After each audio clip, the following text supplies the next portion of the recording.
សុបត្រីលយ៉ាក្រហមបងប្អូនធ្លាប់តែឃើញនៅពេលដែលយើងធ្វើជាសុបត្រីលយ៉ាដែលមានរសជាតិជូរហឹរតែថ្ងៃនេះយើងធ្វើជាសុបត្រីលយ៉ាបងប្អូនឆ្ងាញ់សម្រាប់បងប្អូនដែលមានអារម្មណ៍ថាអស់កម្លាំងនៅហត្ថិការងាររាសាយចង់ហត់ទឹកសុបក្តៅសាបបងប្អូនអាចធ្វើរបៀបនេះបានគឺងាយស្រួលបងប្អូនចាងាយស្រួលធ្វើឲ្យបន្លែបងប្អូនប្រើទៅតាមចំណង់ចំណូលចិត្តសាច់ក៏បងប្អូនប្រើទៅតាមចំណង់ចំណូលចិត្តដែរប៉ុន្តែគឺយើងត្រូវតែមានត្រីបងប្អូនអាចប្រើត្រីអីក៏បានប៉ុន្តែបើត្រីលាប់យ៉ាក្រហមគឺឆ្ងាញ់ជាងគេបងប្អូនចាសម្រាប់ថ្ងៃនេះនាងខ្ញុំមានបន្លែមានស្ពៃបកគោចាហើយនឹងមានសិតបងប្អូនដាក់សិតអីក៏បានចំបើងក៏បានសិតចូលក៏បានដែរហើយនាងខ្ញុំមានប្រពន្ធតាមឆ្កង់ជាកង់ចាហើយមានម្រះបងប្អូនកុំចោលម្រះគឺស៊ុបនេះទៅគ្នាជាមួយម្រះបងប្អូនចាស៊ុបម្រះឆ្ងាញ់ហើយបងប្អូនកុំដាក់ឲ្យអាលួយដាក់តាមអំពុះបងប្អូនអាចលើកញ៉ាំបានម្រះហើយវាអត់ល្វីងទេបងប្អូនដាក់ទៅមានអារម្មណ៍ថាឆ្ងាញ់ម្រះបងប្អូនរើសម្រះណាដែលមានក្លារាងធំនឹងអត់ល្វីងទេបងប្អូនចាស៊ុបនេះដែរគឺងាយស្រួលធ្វើណាបងប្អូនចារៀបបន្លែទៅតាមចំណង់ចំណូលចិត្តហើយដល់ឡែកត្រីគឺយើងយកអាឆ្អឹងត្រីបងប្អូនឆ្អឹងត្រីយើងយកអាឆ្អឹងយកមកងាស់ធ្វើទឹកស៊ុបចារាល់ដងយើងប្រើជាមួយជើងមាន់តែថ្ងៃនេះខ្ញុំអត់មានជើងមាន់ទេ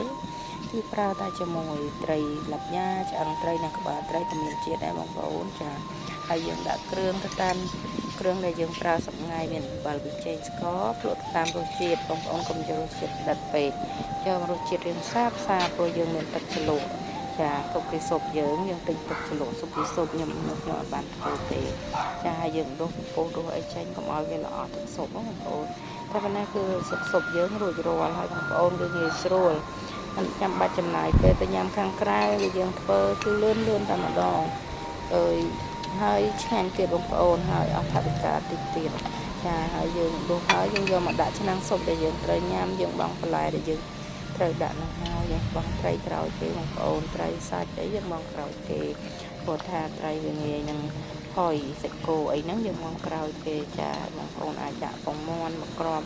ឬក៏បងប្អូនអាចប្រើជាគេមឹកអីបន្ថែមទៀតក៏បានដែរតែនេះខ្ញុំគឺប្រើតែប៉ុណ្ណឹងមកទេក៏ឆ្ងាញ់ដែរបងប្អូនចាហើយទឹកបងប្អូនដាក់មកហើយទឹកស៊ុបហុយក្តៅសាបល្មមបងប្អូនយើងប្រើជាមួយទឹកជ្រលក់ស៊ុបពីស៊ុបយើងហ្នឹងចាចាំថ្ងៃក្រោយនឹងខ្ញុំប្រាប់ពីរបៀបធ្វើទឹកជ្រលក់ស៊ុបពីស៊ុបប៉ុន្តែថ្ងៃនេះខ្ញុំអត់បានប្រាប់ទេអញ្ចឹងទឹកស៊ុបរបស់យើងគឺបានមួយឆ្នាំយ៉ាងឆ្ងាញ់បងប្អូនចំណាយថវិកាតិចហើយឆ្ងាញ់ហើយមានសុវត្ថិភាពក្នុងការញ៉ាំយើងដឹងពីប្រភពនៃការធ្វើរបស់យើងបើយើងទៅញ៉ាំខាងក្រៅយើងអត់ដឹងថាយ៉ាងម៉េចទេអញ្ចឹងគឺងាយស្រួលហើយសុវត្ថិភាពទៀតបងប្អូនចាអរគុណច្រើន